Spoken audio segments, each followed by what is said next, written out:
We're at a buffet, and we're just like, wow, this king crab is really good. And then Joe, he just goes like, well, to be more precise, it's actually snow crab, not king crab. My friends and I usually grab lunch together on Sundays. We're all in our mid-20s and we're trying to figure out what we should do. It made me start thinking about the quarter-life crisis. I really couldn't tell if I was going through one, so I made my friends tell me about theirs instead. Do you think you're in a quarter-life crisis? Is there no build-up to this? Like you just straight up asked me if I had a quarter-life crisis.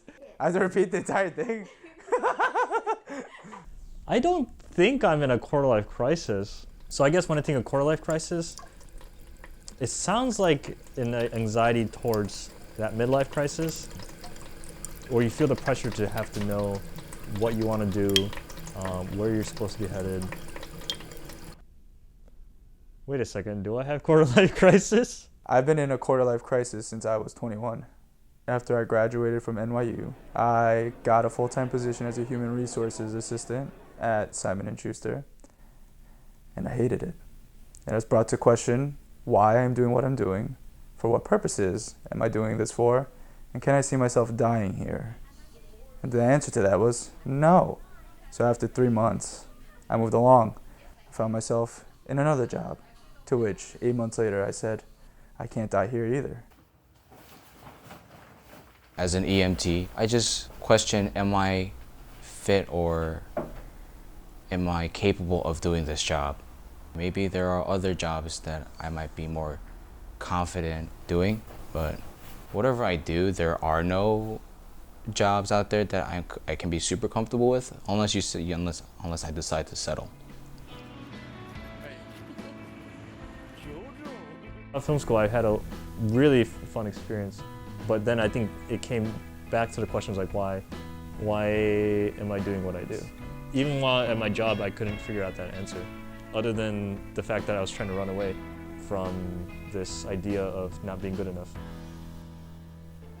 Nothing is defined for me yet. I think at one point I might think I'm one kind of a person, and then the next thing you know, everything I knew about myself breaks down. It's almost like if you were in the middle of a snowstorm and everything around you is just shifting shapes and everything, and like what you once thought was a landmark is suddenly gone, and then whatever you anchored your life on is just like disappeared, and you're like, oh, who am I again? You know? When there's some kind of struggle that somebody's experiencing, it's temporary. If you have a headache, a migraine, it's temporary. When I get insane quad cramps where I can't move for an hour, I tell myself it's temporary, because that pain only lasts so long, and then after that pain, there's good things too.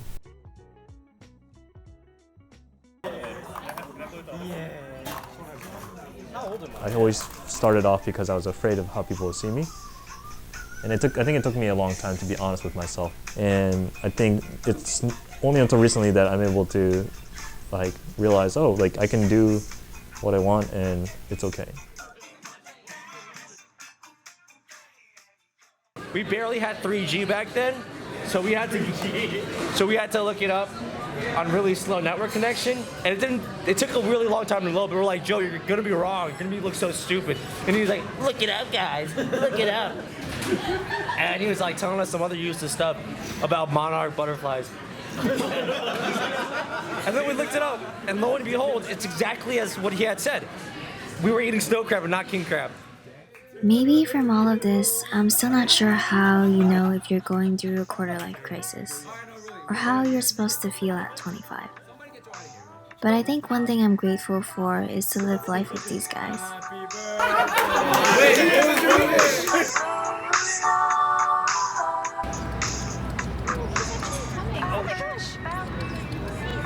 Look what happens when you put on a fucking camera. These motherfuckers act like monkeys. Hey, we like attention.